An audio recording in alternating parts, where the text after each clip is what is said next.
Muy buenas a todos. En el anterior episodio pudimos ver la toma del puente de la Fier. Si se dan cuenta en el mapa, tanto dicho puente como el puente de Chef du Pont eran los dos únicos que atravesaban el río Merderet.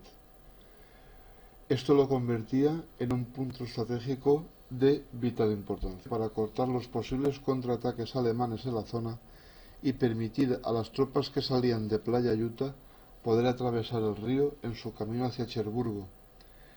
La tarea de asegurar el puente, junto con el de la Fier, recayó en el primer batallón del 505 comandado por el mayor Frederick Kellan, pero este no pudo reunir la fuerza suficiente para atacar la Fier y Chef du Pont como era el plan original, con lo que estableció la prioridad de atacar la Fier por ser un objetivo de mayor envergadura.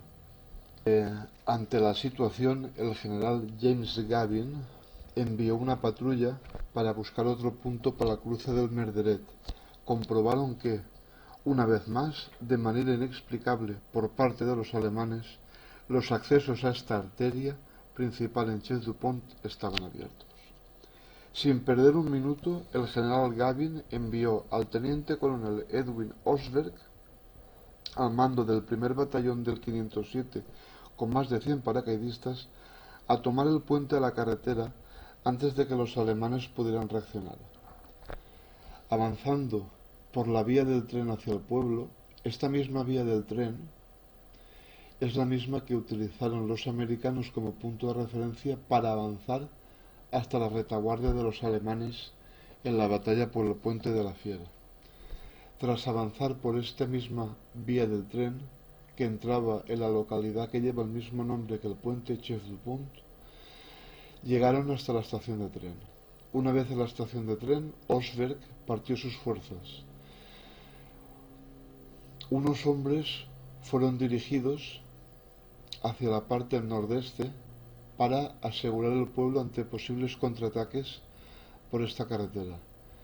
El resto de las fuerzas se dirigieron a través de las calles de Chef du Pont por la carretera hasta el puente que lleva el mismo nombre.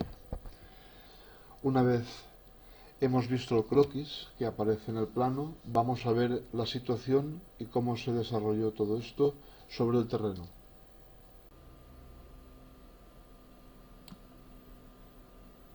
Sobre el mapa pueden observar por aquí por donde discurría el río Merderet. Aquí aparece cortando todo el plano en esta situación que estamos viendo. Aquí es donde se encontraba el puente de la Fier. El otro paso que cubría el río Merderet era el puente de Chef du Pont, que está situado aquí, y podremos observar después qué es lo que ocurrió. Al este, aquí podemos encontrar las vías del tren que fueron utilizadas como punto de referencia por el teniente coronel Edwin Osberg, que al mando del primer batallón del 507 avanzaron por el margen hasta llegar a la localidad de Chef du Pont. Como hemos dicho anteriormente, en la localidad de Chef du Pont llegaron hasta la estación de tren más o menos por esta zona de aquí. Si vamos a pie de calle, podemos ver que en esta situación, poco más o menos, aquí hay un puente que atraviesa las vías del tren, por aquel entonces creo que no estaba. De todas maneras, fue poco más o menos en esta situación donde Osberg partió sus fuerzas. Parte de esas fuerzas se utilizaron para establecer un perímetro defensivo por esta calle, por esta carretera, porque si se dan cuenta, cerrando el mapa, podemos ver que por esta calle se dirige, después de atravesar el pueblo, esta carretera se dirige directamente hacia la localidad de San Mereglis. Por aquí los alemanes podían montar un contraataque y era de vital importancia poder cubrir toda esta zona. La otra parte de las fuerzas utilizando ese mismo camino, se dirigieron en sentido contrario para atravesar el pueblo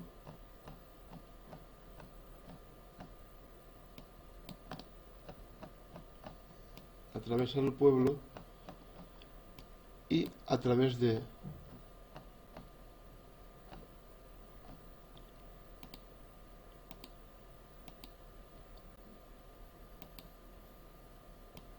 esta calle dirigirse hacia la entrada del puente que está situado al final de esta carretera. Tal y como pueden ver, si quito de pie de calle, el resto de fuerzas continuaron atravesando esta calle y los alrededores hasta dirigirse hacia el puente de Chef Dupont, que es el que pueden ver en pantalla. Teniendo claro esta situación, vamos a ver exactamente qué es lo que ocurrió.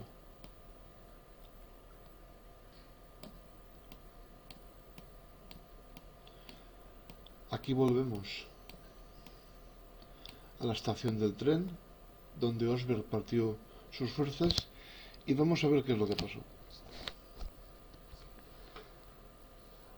Cuando las fuerzas asaltantes llegaron a la estación de tren sobre las 10 de la mañana, no había rastro de los alemanes, pero pronto iban a comprobar que tal afirmación no era del todo cierta. Osberg envió un escuadrón para despejar la sección de la ciudad al nordeste de la estación, la cual cosa consiguieron sin más contratiempos, es decir, aquí no habían fuerzas alemanas, establecieron el perímetro defensivo por estas calles y no hubo mayor problema. El resto de la fuerza dirigida por el mismo Osberg se dirigió a través de la ciudad por estas calles, tal y como hemos podido ver, hasta llegar al puente que se encuentra más hacia abajo. Mientras atravesaban el pueblo, fueron atacados desde varios edificios simultáneamente. Las casas que podían haber por aquí habían fuerzas alemanas que estaban atrincheradas en estas casas, con lo cual empezaron a abrir fuego sobre ellos, hiriendo a 4 de sus hombres y frenando al resto durante 2 horas, hasta que pudieron despejar estos edificios, haciendo retroceder a los alemanes hasta el perímetro del puente, atrincherándose los 2 márgenes. Poco a poco pudieron avanzar, hicieron retirarse a los alemanes hasta la misma estructura del puente, atrincherándose tanto en esta parte como en esta otra, en los 2 márgenes. Los paracaidistas intentaron un primer ataque antes de que los alemanes pudieran establecer una defensa sólida, pero fueron repelidos por los defensores alemanes, matando a varios paracaidistas y haciendo que hasta el teniente coronel Osberg se cayera del puente, siendo rescatado por varios hombres del 507. Aquí podemos ir a pie de calle y pueden ver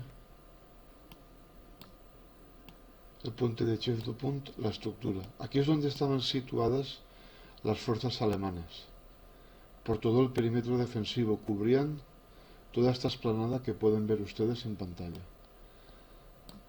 utilizando los 2 márgenes. Las tropas americanas del 507 estaban avanzando a través de esta carretera, presionando sobre las fuerzas alemanas que estaban defendiendo dicho puente. Tras recibir los refuerzos del teniente coronel Maloney, atacaron de nuevo, asegurando momentáneamente el margen este del río. Es decir, se dirigieron, llegaron aquí y tras los diferentes combates pudieron desalojar a los alemanes de la parte oriental del río.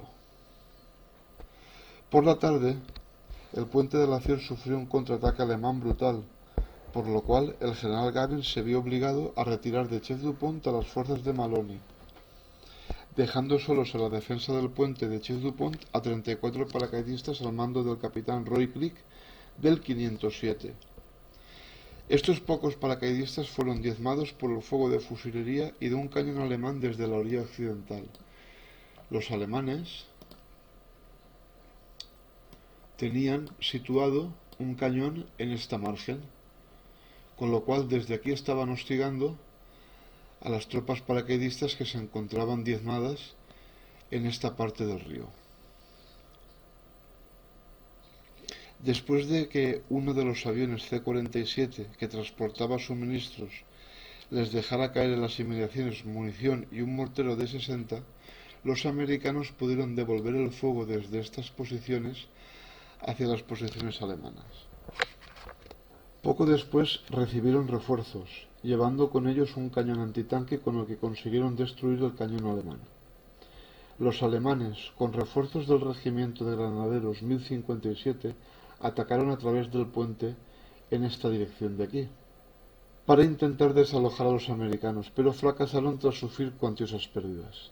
La intensidad de la batalla empezó a decaer, lo que le dio un respiro a los americanos tras retirarse los alemanes esa misma noche. Estamos hablando del día 6 de junio ya por la noche. En sus posiciones defensivas y reforzados por el tercer batallón del 325 Glider y luego reforzadas también por el tercer batallón del 508, tuvieron que aguantar en los alrededores del puente hasta el día 9 de junio. Los combates esporádicos se estuvieron produciendo hasta el día 9 de junio, en la que la 90 División de Infantería, en apoyo de los paracaidistas, atacó la margen occidental del puente, es decir, los refuerzos americanos vinieron por esta zona atacando el margen occidental del puente que estaba retenido por los alemanes.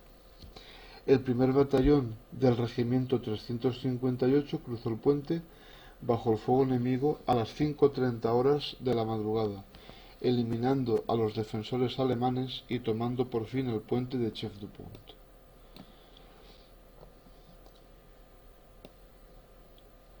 Si vamos a pie de calle,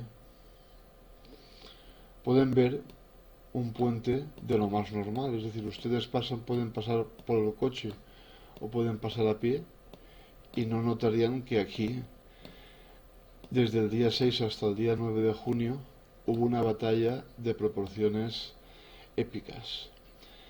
Pero si nos dirigimos un poquito más hacia la parte oriental del puente, que es la que estaba controlada por los americanos y la que estuvieron manteniendo durante 3 días con sus respectivas 3 noches,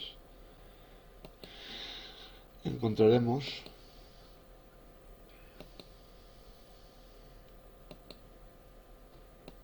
un poco más hacia adelante, encontraremos una placa conmemorativa con lo que aquí ocurrió. Una placa que recuerda el sacrificio de todos estos hombres en la toma de una de las arterias principales para que las tropas americanas que estaban desembarcando de Playa Utah pudieran atravesar el puente y dirigirse hacia su objetivo principal, que era el puerto de Cherburgo. Sin nada más que añadir, espero que se les haya hecho muy ameno, que lo hayan entendido y les espero en siguientes vídeos.